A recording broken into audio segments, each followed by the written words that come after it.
بسم الله والصلاة والسلام على رسول الله. ازيكم يا حبايبي؟ عاملين ايه؟ يا رب تكونوا بخير دايما. النهارده بقى كده فيديو جديد، يا رب يعجبكم. قبل ما ندخل على الفيديو ما تنسوش اللايك والاشتراك في القناة لو مش مشتركين، وتفعيل زر الجرس عشان يوصلكم كل جديد انا بنزله. النهارده كده هنعمل مع بعض رول اللحمة، رول الفراخ باللحمة المفرومة، حلو جدا وموفر، وكله بربع فرخة أو صدر فرخة. موفر جدا ومن الأكلات الاقتصادية. هو مش اقتصادية قوي يعني، بس موفر وبيرمي معاكي كمية وفيرة. تعمليه بقى في عزومة، تعمليه في مناسبة، حلو جدا. معايا هنا كام بطاطساية كده صغيرين كانوا اللي عندي بصراحة، وبصلاية كبيرة كده، ومعايا ربع صدر، وكان عندي كده شوية من اللحمة المفرومة المتعصبة كانت عندي موجودة يعني، مش كمية كتيرة يعني، هناخد نصها كمان. فجبت كده حلة وحطيت فيها شوية البطاطس، قطعتهم كده وحطيت شوية مية ومعلقة من الملح، ورفعتهم على النار. هنا كده معايا بصلة هقطعها برضو علشان افرمها كده في الكبة، فرمة ناعمة جدا. وبعد كده هحط عليها الفراخ، هقطعها برضو واضربهم كلهم كده في الكبة لحد ما يبقوا معاكي عجينة كده مفرومة جامد. وبعد كده نشكلها اهو. هو صدر كده صغير مش كبير ما شاء الله يعني. هو عمل معايا رول كده حلو. اتغدينا بيه والحمد لله. كان طعمه حلو جدا وموفر جدا جدا. تعمليه بقى كده في مناسبة، تعمليه في عزومة عندك، رمضان داخل علينا بقى، اعمليه كده على سفرتك بيبقى حلو جدا ويشرف كده في اي عزومة. قطعته كده زي ما انتوا شايفين، وهبدأ كده اضربه في الكبة. اول حاجة كده ضربتها البصل حلو جدا وشيلته كده في بولة، وبعد كده هنزل بالفراخ اطحنها كده جامد. وبعد كده هنزل بالبصل تاني علشان ينضرب كله كده مع بعضه. ضربها كده ضربتين حلوين. وبعد كده لازم تكون ضربة كده ناعمة عشان ما يبقاش فيها اي كتل. ضربته كده كويس، وبعد كده هنزل بالبصل. هي بصلة كده زي ما انتوا شايفينها، كان حجمها حلو ومش وحش. وبعد كده هتكون البطاطس اتسلقت، هاخد منها، مش هاخد كمية البطاطس اللي انا سلقتها دي كلها، هاخد يعني كده في مقام 3 بطاطسيات من الحجم الصغير القوي ده. هتبقى حلوة جدا. اهي زي ما انتوا شايفين معايا هنا ملح وفلفل وبهارات مشكلة وبابريكا ورشة من القرفة. اخدت كده البطاطساية هرستها كده بالهراسة كويس جدا، وبعد كده هنزل بيها كده على الخليط اللي هو الفراخ والبصلة. اهو بتزود بقى معاكي الكمية كده وبتخليها حلوة موفرة. فنزلت كده. اعملي بقى انت الكمية اللي تعجبك، يعني اعملي بقى صدرين، اعمليها 2 رول، تبقى عندك كده في التلاجة لأي مناسبة، بتطلعيها تقطعيها وتقدميها كده، هي بتبقى زي اللحمة الباردة. فنزلت كده بالتوابل وهبدأ كده أعجنها كده مع بعضها لحد ما تاخد كلها لون واحد، والبطاطس كده تخش مع البصل والفراخ، وتبقى كلها كده ايه زي بعض. يعني ما تفرقيش اللي فيه بطاطس او بصل، كله كده ايه مطحون كويس جدا. فهتقلبي كويس، وبعد كده دهن الزيت كده ونفردها على ورق زبدة وورق سلوفان. نشيل بقى قطعة البصل دي ونقلب كده ما شاء الله. جبت كده ورقة من الفويل وعليها ورقة من الزبدة، دهنة زيت كده علشان الفراخ ما تلزقش في الورق. هنزل كده بالكمية اللي موجودة معايا كده، ما شاء الله طلعت كمية حلوة.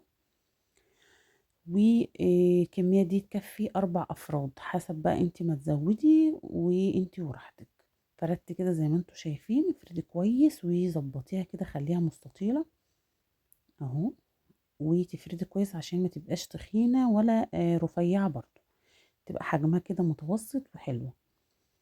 فردتها كده بإيدي مدهونة زيت عشان ما تلزقش، هي بتبقى بتلزق. وهسويها كده بالمعلقة بقى كده من الحروف، وهظبطها علشان اعرف الفها كده رول، يبقى الرول معايا مظبوط ومفيهوش اي هوا. اهو، اي بقى معلقة كده جبت كده اللحمة المفرومة اهو، تحطي بقى كده الكمية اللي انت عايزاها اهو، تساوي بقى كده. وبعد كده نلف بقى ايه بالورق الزبدة، وتبرمي بقى وتلفي حلو جدا، وتضغطي عليها علشان الحشوة ما تطلعش اهي. زي ما انتوا شايفين كده لفتها كده زي ما انتوا شايفين، وبعد كده هلفها كده بالورق وهظبطها علشان لما تدخل الفرن ما يدخلهاش اي ميه. لفيت كده عليها الورق الفويل، وانت بتلفي كده اضغطي على الرول علشان يبقى طالع معاكي كده متساوي وزي الفل اهو. عايزه بقى تحشيها موتزاريلا، بسطرمه، جبن، اللي تحبيه احشيها بيه. جبت كده صينيه وحطيتها كده زي ما انتوا شايفين. هحط كده في الصينيه شويه من الخل وشويه من الميه، وهدخلها الفرن على درجه حراره 250 اعلى درجه. وهسيبها لحد ما تستوي، وهقلبها كده على الوش التاني علشان كله يبقى واخد سوي بقى. نعمل كده معاها شوية رز بسمتي. معايا حلة كده على النار فيها معلقة زبدة وشوية زيت، وهنزل بقى كده بشوية البهارات، لومي بقى وقرفة ولورا وكبابة صيني وحبهان ومستكة، وكمان مكعب مرق. وهديها بقى كده تشويحة لحد ما الريحة تطلع كده. وكمان معايا بهارات كده مشكلة اهو. ومعايا الرز كنت غسلاه ونقعاه ربع ساعة. اخدت برضو كده معلقة صغيرة من الصلصة ونزلت كده بالرز. هدي كده تشويحتين كده مع البهارات، وبعد كده هنزل بالمية بتاعته، وهحط له بقى المية بتاعته وهغطي عليه واسيبه يستوي بقى براحته. وكده تكون الأكلة بتاعتنا جاهزة. هقلي بقى جنبها كده شوية بطاطس، وكده تبقى غدوة ما شاء الله حلوة جدا وطعمها حلو جدا وهتعجب الولاد جدا جدا. هحط كده حتة من الفلفل الحامي اختياري برضو. معايا هنا قطعة كده من بودرة الزعفران، هحط عليها معلقة من المية وهقلبها كده. والرز كان كده اتشرب، هحط كده في كل منطقة كده شوية من بودرة الزعفران علشان هبدأ كده أقلب الرز، تبقى رزاية كده بيضة ورزاية صفراء. بتدي كده الرز شكل حلو، و بتفرح كده الولاد بالشكل ده. بصوا رزاية كده بيضة ورزاية صفراء، والرز ما شاء الله استوى وطالع مفرفر وجميل. كده كانت الرول الفراخ استوى، فطلعته كده زي ما انتوا شايفين، واخد لون كمان. لو ما اخدش لون افتحي عليه الشواية ياخد معاك اللون اللي انت تحبيه اهو. هو طبعا سخن جدا فاخد معايا ساعة.